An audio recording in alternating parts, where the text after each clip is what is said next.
Já vás tady vítám při natáčení dnešního podcastu na téma Wellbeing. Vítám tady Peťu se mnou, dneska si tohle téma trochu rozebereme. Pod pojmem Wellbeing si představíme typicky duševní, zdraví, fyzický a celkovou spokojenost. Peťo, jak ty si představíš Wellbeing? Co si pod ním představíš, pod tímhle pojmem? Děkuji, Evi. Já ještě teda, než vůbec navážu tady na tu odpověď, tak děkuji za to téma, se kterým si přišla, protože je to za mě jako velmi důležitá věc, kterou si myslím, že už si firmy začínají uvědomovat, že je potřeba řešit, ale zároveň asi ne ještě úplně v tak dostatečné míře, tak jak si zaslouží vlastně každý zaměstnanec a každý jednotlivec. Takže to je super téma. Co já si pod tím představím, asi jako nějaký soubor ideálně fungujících postupů, procesů a vůbec toho žití ve firmě, ale asi každý to má nastavený nějak v sobě, každá firma to nějak umožňuje, nebo jsou nastavené asi v rámci firemní kultury nějaké možnosti, které nám určitě dávají jako mantinely, protože jedna věc je tak, jak bychom to asi chtěli mít, anebo jak by to každý potřeboval, a druhá věc, jaké jsou vlastně ty možnosti, ale vždycky je určitě možnost to nějak posouvat a přemýšlet nad tím, jak to společně zlepšovat. Takže za mě je to prostě opravdu velmi jako široká paleta toho, jak si vylepšit ten den pro to, abychom mohli podávat lepší výkony a cítili se zároveň dobře. Jo, to určitě jo. Vnímáš to, koukám, úplně stejně jako já. Jak zapracovat wellbeing do pracovního procesu, je k tomu spousta nástrojů a různých jednotlivých kroků. Jedním z nich by byl třeba mentální wellbeing v práci. Dělat mikropauzy během toho, když pracujete u počítače, aspoň jednou za hodinu a půl si odskočit, projít se, nadechnout se, podívat se z okna. Mně strašně pomáhá, když je veliký okno v kanceláři, jen tak se podívat, prostě na chviličku odkouknout, nadechnout se, napít a zase člověk může valit dál, protože takový to strnulý několika hodinový koukání do počítače, víme, jak to pak asi se cítíme, když od toho počítače vstáváme. Takže to je určitě jeden z typů. Potom pro mě hrozně důležitý omezení multitaskingu. Já vím, že to mě hrozně drtilo, že jsem měla rozdělených spoustu úkolů a fakt stanovit si priority a nesnažit se udělat všechny úkoly, které jsme si na ten den stanovili, ale jet a snažit se ty úkoly dodělávat. Přece jenom člověk má mnohem lepší pocit potom, než když máte rozdělaných 5 úkolů a u žádného z nich vidina, že ten den je doděláte, takže to si myslím, že je jedna z hrozně důležitých věcí. Taky to tak máš, veď? No, já upřímně roky tady o té technice vím, snažím se to hodně zlepšit. Myslím si, že jsem sama, když si šáhnu do svědomí, to posunula, ale buď je to nešvar personalistů, nebo možná jako mojí osoby. Pro mě je v podstatě, když přijde nějaký člověk a potřebuje něco řešit, tak pro mě se ty priority změní tak, že teď tady ten člověk je a já mu přece musím jako pomoct to vyřešit, zvlášť když máte na starosti firemní, já nevím, simky, volání, takové ty provozní věci, které jako mnohdy nepočkají. Takže ten ideální stav, naplánovat si to a jet podle těch úkolů, tak je jako určitě super, ale tady to jako upřímně můj velký a obrovský problém, protože máme rozdělaných paralelně spousta věcí a co samozřejmě taky, k čemu se jako veřejně určitě přiznávám, tak je, že takové ty věci, co počkají, tak si říkám, to udělám až někdy, až bude víc času. A ono toho času jako nikdy není víc, toho času je pořád stejně, ne-li asi jako míň, takže je to prostě opravdu o té sebedisciplině, takže je super, že vidím, že to lze naučit, že se tam člověk může dostat, může to posouvat, ale tady v tom si myslím, že já mám pořád jakoby i vědomě velkou rezervu a ráda bych to posunula, takže určitě díky za to, že to tady znovu jako připomínáš a je asi jako na čase nad tím ještě zamyslet. No. Je to hrozně těžký, to je jasný, protože když máš na starosti zaměstnance a kdokoliv ti přijde z nich s čímkoliv, co by potřeboval od tebe, tak to se nedá odmítnout, to je jasný. Ale potom zase navázat na to, zkusit to si dodělat ty věci, které jsi měla rozdělaný a víš, že jsou prioritní, tak přece jenom je to těžký téma tohle, to je jasný. Potom další tip na wellbeing je dobrý pracovní prostředí, myšleno ergonomie a fyzická pohoda, nastavení dobře posezení, ale to je další téma asi, který bychom tady mohli rozvíjet na dlouho. Pro mě je důležitý mít všechno po ruce, abych co nejméně musela vstávat od stolu, mít všechno dobře nastavený. Každý to má jinak, někdo využívá třeba 2 monitory, počítač. Teďka ve firmách bývá hodně častý už třeba polohovací stoly, moc se stoupnout. Vím, že spousta lidí to využívá, protože přece jenom to dlouhodobé sezení není úplně příjemný. Takže variant a možností je spousta. Při tady tom. My tady máme někdy nějaký ten gymnastický míč vlastně. Občas, když bolí záda, tak si na to chvilku sedneme, takže to je super, je to zároveň zpestření potom, no. Mít po ruce vždycky nějakou vodu, zdravou svačinku, přece jenom když člověk po půl dní zjistí, že za ten den nic nevypil a diví se, proč ho začíná bolet hlava, tak asi taky to není úplně nejlepší. A dalším tématem je time work management, work balance. Podle mě nastavit si hlavně priority, co je urgentní a jet podle toho, vědět, že tohle potřebujete ten den udělat a nestresovat se s tím, že jste tam měli dalších 10 úkolů, který sice nebyly tak důležitý, ale vy jste je nedodělali. Tak hold při každý vhodný další příležitosti se k ním dostat. Ale vědět, co potřebujete urgentně ten den udělat a to prostě odbavit. Stanovení si jasných hranic mezi prací a osobním životem, nad tím se asi můžeme pousmát trochu, protože nevyřizovat po práci maily, nezvedat telefony a vypnout si notifikace asi pro spoustu z nás je úplně nepředstavitelný, si myslím. Ale pro mě takový tip, aspoň jednou třeba za týden, za 14 dní udělat si volný odpoledne, vážně ten telefon vypnout, nechat ho doma, věnovat se rodině nebo jít si zaběhat na nějaký výlet a fakt to odbourat hrozně pomůže. Mně třeba osobně to nevadí vyřizovat věci a jít po pracovní době nebo večer. Já to mám nastavený prostě tak, že dopoledne jsem v práci, odpoledne vyzvednu děti, rozvezu je do kroužku a sedám si k práci třeba večer nebo si protáhnu nějaký jiný den pracovní dobu a nevadí mi řešit věci v průběhu celého odpoledne v podstatě, ale občas je dobrý úplně vypnout. Jak to máš ty, Peťo?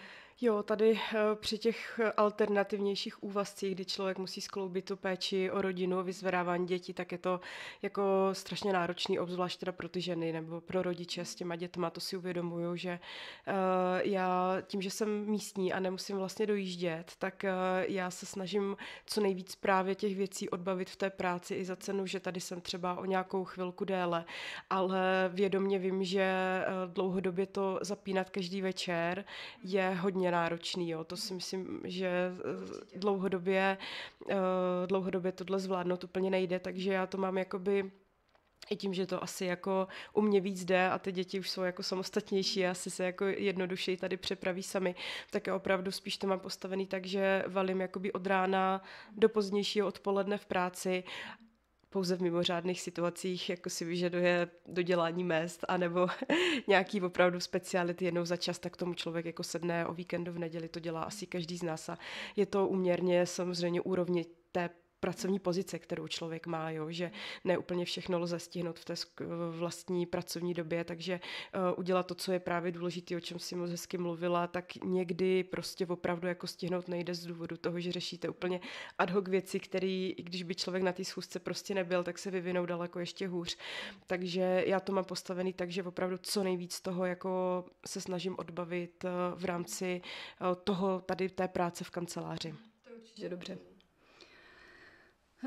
Potom doporučuji deep bloky, protože já vím ze zkušenosti, že když jsem měla nějaký hodně těžký přípravy, třeba složitější věci, věděla jsem, že mi to zabere několik hodin, tak nesledovat maily, nesledovat chat, vypnout si třeba upozornění na mobilu, ať vás nic neruší, protože abyste se mohli třeba tu hodinu, 2, kdy potřebujete urgentně se věnovat plně tomu úkolu danému, tak hrozně to pomůže potom v tom, že nemusíte navazovat, když vás někdo vyruší, tak prostě potom je hrozně těžký kolikrát navázat na to, co jste předtím dělali, takže to vím, že mě se hrozně vyplácí, že když vím, že mám nějaký takový těžší úkol před sebou, tak si na to vyčlenit vážně ten daný čas a nenechat se něčím rušit a prostě holt se ozvat všem a dohnat ty věci potom, až je to splněný ten úkol.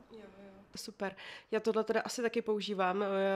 Ten název úplně přesně jsem neznala tu terminologii, takže je to zase jako určitě super na to obohatit si to a nějak si to opravdu i v té hlavě jako ukotvit.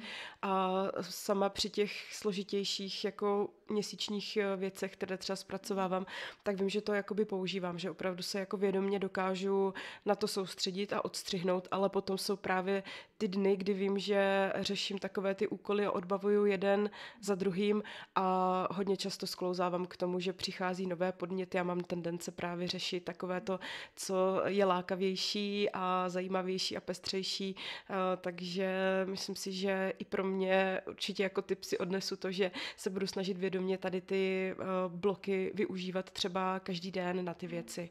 Jo, nedělat to jenom na ty opravdu ty vědomé, které vím, že tak jako používám, ale rozšířit to a každý den si dát opravdu takový ten čas, jako teď fakt odbavím ty nejdůležitější úkoly a pak už přece jenom i v rámci cítím to na sobě, i ta odpolední třeba únava potom, jo, že člověk už i v rámci toho dne ty odpolední úkoly už jsou takové jako mnohdy to trvá delší dobu, jo, že ta energie prostě už tolik není, takže vidím sama i tady na tom, že určitě v rámci toho time managementu, i když člověk těch školení nebo různých typů už zažil za tu praxi spoustu, ale úplně super se tady o tom takhle pobavit a vlastně jakýkoliv ten drobný tip zase nám dodá takovou tu energii a těším se na to, že i tady v tom teď se to budu snažit zase jako zlepšit, no. Tohle má totiž každý práce, která tě prostě tolik nebaví, že jo, nebo víš, že to bude nadlouho, je nudná, radši bys dělala něco jiného, tak tendence odsouvat je má úplně každý. Co jsem se s kým bavila, tak vím, že to tak prostě je, no, ale někdy hold už se nedá s tím nic jiného udělat, než se na to sednout a odbavit. Velkým přínosem je určitě flexibilní pracovní doba, home office. Po covidové době vím, že je to běžný standard už ve firmách. Mně teda to hrozně vyhovuje. Tahle hybridní pracovní doba, vím, že spousta firm to má 3/2. Je to takhle super, si myslím, že víte, že pár dní, kdy můžete být zůstat doma, se můžete plně soustředit právě třeba na tadyhle ty těžší úkoly, který zaberou víc času. Víte, že tam na to máte prostor. Nebude vás vyrušovat tolik lidí, že vlastně tam je jenom online a telefony, ale ne ten osobní kontakt s těma ostatníma kolegama. Takže v ostatní dny zase pobavit se s ostatními a pořešit věci, které potřebujete osobně, je určitě taky super. Takže za mě tohle mi hrozně vyhovuje. Tenhle hybridní mód v podstatě home officeu a být v práci. Určitě. No, je to nějaký jako zdravý nastavení asi toho poměru. My jsme hodně i ve firmě přemýšleli nad tím, jak co pro nás, pro firmu vlastně jako je vhodný. Jo? My se na to díváme z obou pohledů, jak ze strany zaměstnanců a jejich nějakých potřeb, tak samozřejmě i z toho firemního, kdy člověk, když se vlastně snaží budovat tu kulturu a dělá různě jako akce pro zaměstnance a snaží se to tak nějak jako to prostředí prostě zlepšovat, tak se snažíme, aby to prostředí bylo lákavé, tak aby ty lidi sem rádi chodili. Takže určitě jako balancování a hledání toho ideálního poměru, tak je prostě takový ten jako minimálně 3 dny v kanceláři. Jo, to určitě si myslím, že co je méně potom, tak už ty zdravé vztahy potom netvoří, že tam už je to hodně anonymní a ty lidi se vlastně nemají šanci skoro ani jako mnohdy potkat, ale ty 3-4 dny v týdnu v kanceláři tak jsou určitě jako důležitý a myslím si, že spousta firm, a ne u každé to možná je, samozřejmě, že jo, ale kde to možná je, takže se to ty firmy snaží využívat a že ten pohled i ze strany těch firm, tak už se tady na to jako určitě změnil a je tam jako bez pochyby jako ten daný přínos toho klidu, toho režimu, ale to té disciplíně daného člověka, takže tam si každý opravdu to musí nastavit tak, aby se mu dobře pracovalo, zároveň, aby prostě byl přítomný v té době, která je vyžadovaná, ale v době, kdy máme online schůzky a prakticky jako všechny nástroje podporují to, že se můžeme vidět stejně jako v kanceláři. Není to úplně 100%, není to taková ta chemie, která je důležitá, kterou si myslím, že nikdy snad nebudeme čelit tomu, že budeme úplně zavření někde v nějakých jako bublinách a domovech, že pořád bude to firemní prostředí důležitou součástí té firemní kultury, ale je to součást dnešní doby, takže musíme se s tím všichni tak nějak stotožňovat a hledat na tom ty pozitiva, upravovat ty procesy, tak, aby to bylo dobrý pro obě dvě strany. To určitě máš pravdu, že z pohledu zaměstnavatele, který se snaží třeba vytvořit příjemný pracovní prostředí pro lidi, kteří tady potom nejsou, že jo, se to může zdát jako zbytečně vynaložený úsilí a kolikrát finanční prostředky, ale teď jsem někde četla statistiku, že vlastně naplněná kapacita kanceláří na 60 až 80% je v podstatě ideálním poměrem, protože když už máte 100%, je to prostě přelidněný, je tam hluk, že jo, nemůžete se tolik soustředit na práci, přece jenom jako je takový to příjemný prostředí, nehlučný a tak je hrozně důležitý pro práci, ale zase třeba pár lidí kolem sebe je taky fajn, no, mít, takže... Všeho prostě s rozumem, no. Myslím, že to platí jako vždycky a všude, tak i tady. Dalším bodem, který tady mám, tak je sociální well-being v pracovním prostředí. Pravidelná komunikace s kolegy, jak už jsem říkala, je to hrozně důležitý. Jsem tam s někým prohodit něco a jinýho, než řešit pořád pracovní věci. Přece jenom trávíme spolu spoustu času, takže vědět o sobě aspoň nějaký minimální základy, co kdo, jak to má doma, co řeší, je hrozně fajn. A je to taková psychohygiena, si myslím, no. Jo, určitě. Jo, jako já jsem moc ráda, že tady kolem sebe v podstatě já takový lidi si myslím, že tady mám, nebo že se tady snažíme jako navzájem si poskytnout tu podporu, nejen co se týče těch pracovních aktivit, jo, že plnění úkolů a takový ten spoleh na ty kolegy, ale zároveň to, že člověk ne vždycky se daří v tom osobním životě a každý prostě řeší nějaké někde věci a někdy je hůř, někdy je líp, takže mít to, kde i probrat a v podstatě to na sobě tady hodně si myslím i poznáme, že v podstatě jak jsme tady už jako relativně stálá parta, tak člověk i tak nějak jako vycítí, že ten druhý potřebuje trošku povzbudit, že není zrovna úplně jako všechno nejlepší, takže i ta podpora tady v tom je strašně důležitá. A to si myslím, že opravdu jako dělá strašně důležitý proto, že ty lidi v té firmě chtějí zůstávat a jsou, protože tam mají tu podporu nejen v té pracovní rovině, ale i v té osobní a prostě trávíme tady jako v podstatě víc jak vědomou část doma, jo? Když člověk jako spočítá čas různě za ten den, který stráví nákupem mimo domov anebo nějakými věcmi, tak ta práce pořád vychází, že tady trávíme toho času nejvíc, takže proto je pro mě, a nejen pro mě, myslím si, že pro nás, co tady jsme, ta skupina lidí, tak je právě důležité to, abychom si navzájem jako rozuměli a podporovali se ve všech těch jakoby aspektech toho života, což je důležitý, no. Určitě hrozně moc. Podpořit to nejen třeba nějakýma společnýma obědama. Já vím, že v minulý práci, že jsme si sedali k obědu, je to takový dobrý zlomový jakoby čas v tom pracovním dni, kdy dopoledne valíte, víte, kolik toho máte a pak najednou si můžete chvíli oddechnout, aspoň ta půl hodinka, že honem nejíte jenom u počítače, ale pak víte, že není to taková ta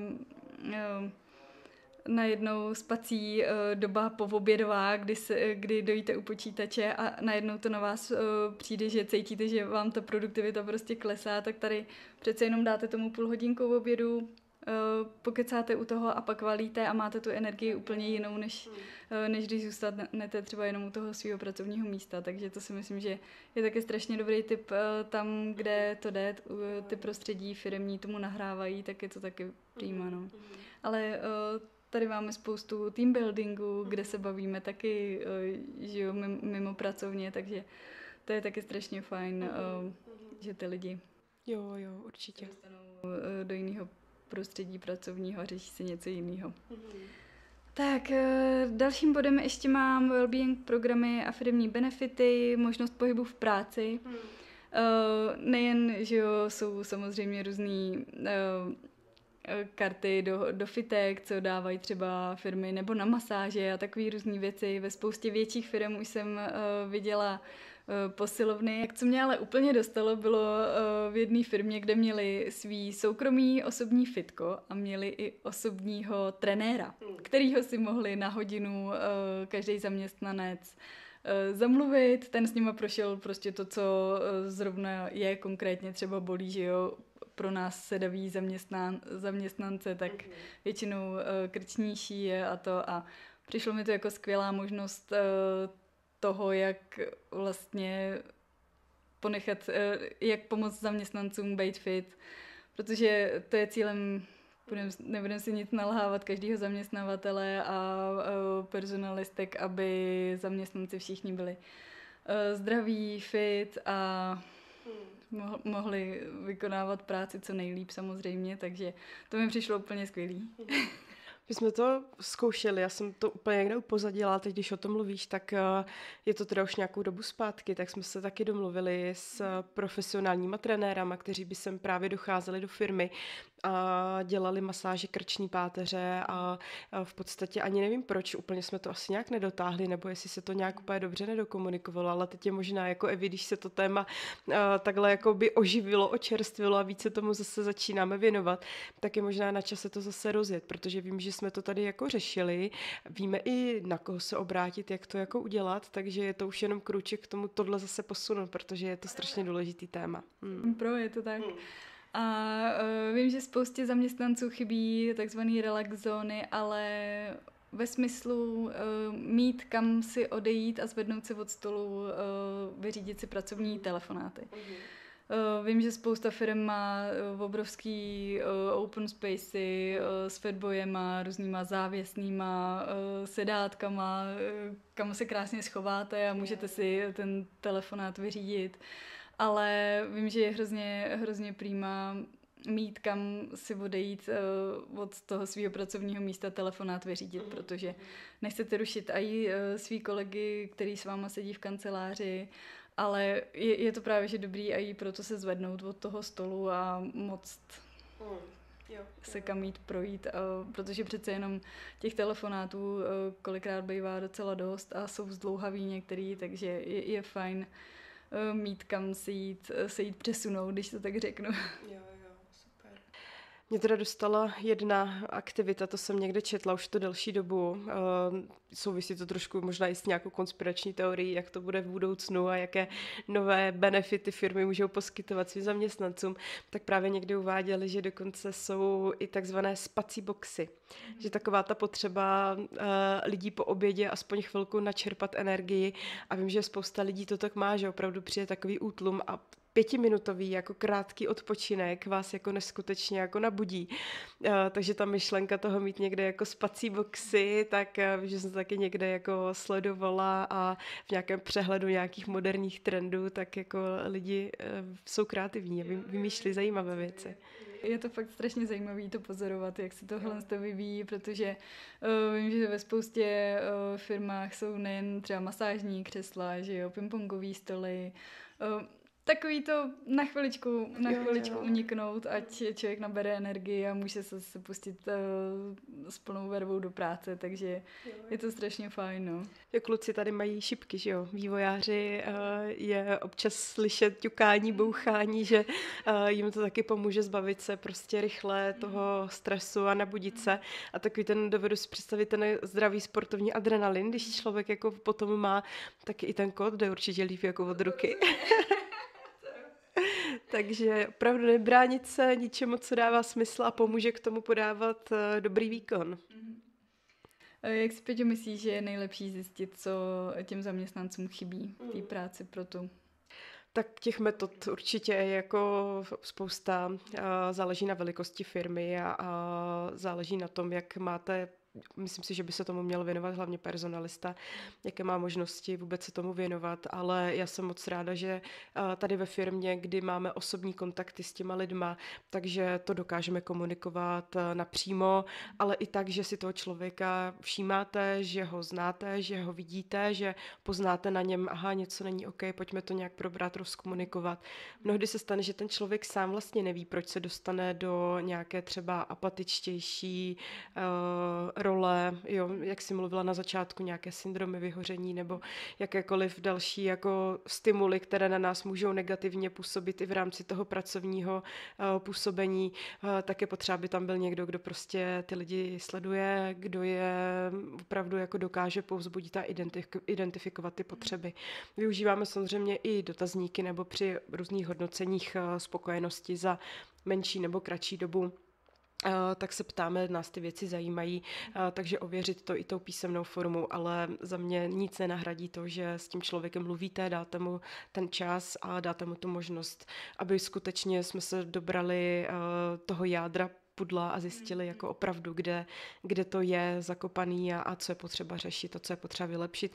A mnohdy ono vlastně to ani nebývá jako nějaký zásadní věci. Někde stačí fakt jako maličkost.